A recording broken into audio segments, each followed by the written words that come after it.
नमस्कार। आज की इस चर्चा में हम थोड़ा अपनी रोजमर्रा की दुनिया से परे देखने की कोशिश करेंगे।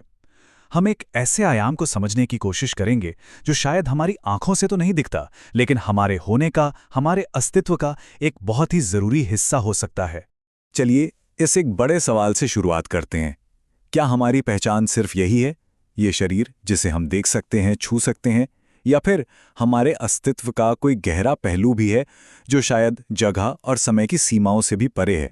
आइए अब कुछ ऐसी सच्ची घटनाओं पर एक नजर डालते हैं जो हमारी सामान्य समझ को, हमारी हकीकत की परिभाषा को एक तरह से चुनौती देती हैं और हमें इस सवाल पर और भी गहराई से सोचने पर मजबूर कर देती हैं।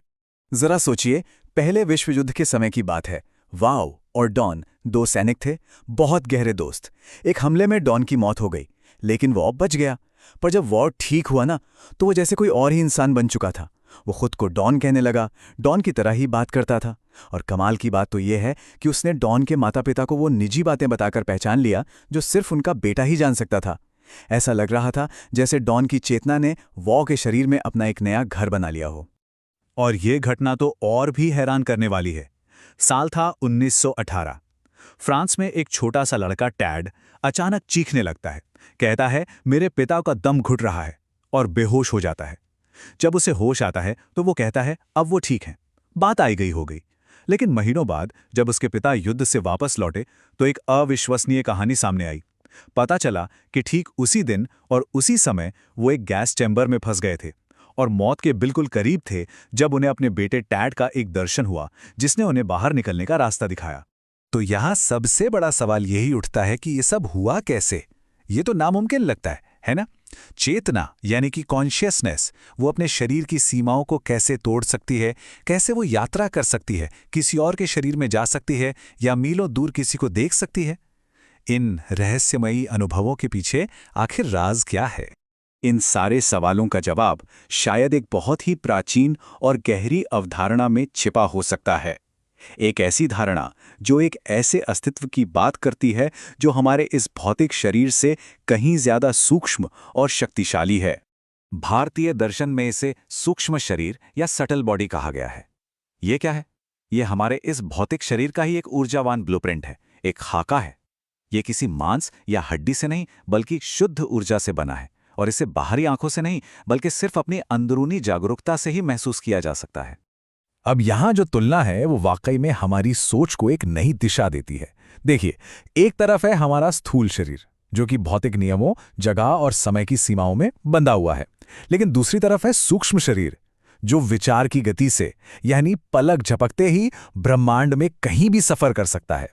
ये सिर्फ कोई परछाई नहीं है, बल्कि हमारे अस्तित्व का एक ज्यादा ताकतवर और ज्यादा काबिल रूप है। असल में माना तो ये जाता है कि हमारे स्थूल शरीर की सारी गतिविधियां, हमारा बोलना, चलना, सोचना, ये सब कुछ उसी अदृश्य सूक्ष्म शरीर से ही कंट्रोल होता है।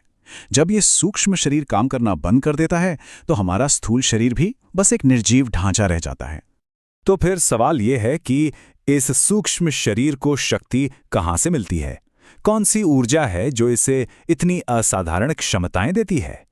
चलिए अब उस ऊर्जा के स्रोत को समझने की कोशिश करते हैं। ये एक बहुत ही गहरी और शक्तिशाली उपमा है। देखिए, जिस तरह देवता अमरता और असाधारण शक्तियां देते हैं, ठीक उसी तरह ये 5 प्राण हमारे अंदर छिपी हुई अनंत शक्तियों के स्रोत हैं, उनके दरवाजे हैं। ये 5 प्राण सिर्फ ऊर्जा नहीं है, बल्कि ये जीवन की 5 अलग अलग धाराएं हैं जो हमारे शरीर और मन के हर काम को कंट्रोल करती हैं। जैसे प्राण वायु सांस लेने और ऊर्जा को अंदर खींचने का काम करती है, अपान वायु शरीर से गंदगी बाहर निकालने का, समान वायु हमारे पाचन और संतुलन को देखती है, उदान वायु हमारे आवाज और खुद को व्यक्त करने की शक्ति है, और व्यान वायु पूरे शरीर में ऊर्जा को फैलाती है। कह सकते हैं कि यही वो छिपे हुए इंजन हैं जो हमें एक साधारण इंसान से असाधारण क्षमताओं तक ले जा सकते हैं। अच्छा, ये जो विचार हैं, ये सिर्फ पुराने दर्शन या किताबों तक ही सीमित नहीं रहे हैं। आधुनिक विज्ञान की जो जिज्ञासा है, उसने भी हमें इस अदृश्य दुनिया की एक झलक दिखाने की कोशिश की है। जैसा कि ये टाइमलाइन दिखा रही है, भौतिक दुनिया से परे देखने की ये जो हमारी खोज है, ये कोई नई बात नहीं है। ये तो हजारों सालों से चली आ रही एक मानवीय कोशिश है। हजारों साल पुराने योग ग्रंथों से लेकर आज के मॉडर्न कॉन्शियसनेस रिसर्च तक हम हमेशा से ये जानने के लिए उत्सुक रहे हैं कि क्या हम सिर्फ मांस और हड्डी के इस ढांचे से कुछ ज्यादा हैं। 1960 के दशक में एक रूसी वैज्ञानिक थे, सेमेयॉन किरलियन। उन्होंने एक ऐसी खास तकनीक बनाई जिससे किसी भी जीवित चीज के आसपास एक रोशनी वाला ऊर्जा क्षेत्र यानी एनर्जी फील्ड की तस्वीरें ली जा सकती थीं। इन तस्वीरों से जो नतीजा निकाला गया वो बड़ा दिलचस्प था कि हमारा एक तो भौतिक शरीर है और दूसरा एक ऊर्जावान सूक्ष्म शरीर भी है। ये बिल्कुल वैसा ही था जैसे हमारे प्राचीन ग्रंथ कहते आ रहे हैं, बस अब उसकी एक तस्वीर सामने थी। तो अब जब हमने इन सब कॉन्सेप्ट्स को थोड़ा बहुत समझ लिया है तो असली सवाल ये उठता है कि क्या इस क्षमता को, इस शक्ति को जानबूझकर जगाया जा सकता है। देखिए, जो अद्भुत कहानियां हमने सुनी वो तो अचानक हो गईं बिना किसी कोशिश के। लेकिन भारतीय योग विज्ञान हमें बताता है कि ये क्षमताएं कोई जादू या चमत्कार नहीं है, ये तो हमारे अंदर सोई हुई शक्तियां हैं। योग हमें एक पूरा वैज्ञानिक और व्यवस्थित रास्ता दिखाता है। प्राणायाम और ध्यान जैसी योगिक प्रक्रियाओं के जरिए कोई भी इन छिपी हुई शक्तियों को सचेत रूप से यानी कॉन्शियसली जगा सकता है और फिर अपनी इच्छा के अनुसार उनका इस्तेमाल करने में माहिर हो सकता है। तो अंत में ये सवाल हम सब के लिए है। एक बार सोचकर देखिए, अगर हमारे ही अंदर क्षमताओं का एक पूरा ब्रह्मांड छिपा हुआ है जिसे हमने आज तक खोजा ही नहीं है, तो हमारी असली क्षमता, हमारा असली पोटेंशियल क्या हो सकता है। हमारे भीतर और कौन कौन से अज्ञात आयाम हैं जो बस खुलने का इंतजार कर रहे हैं।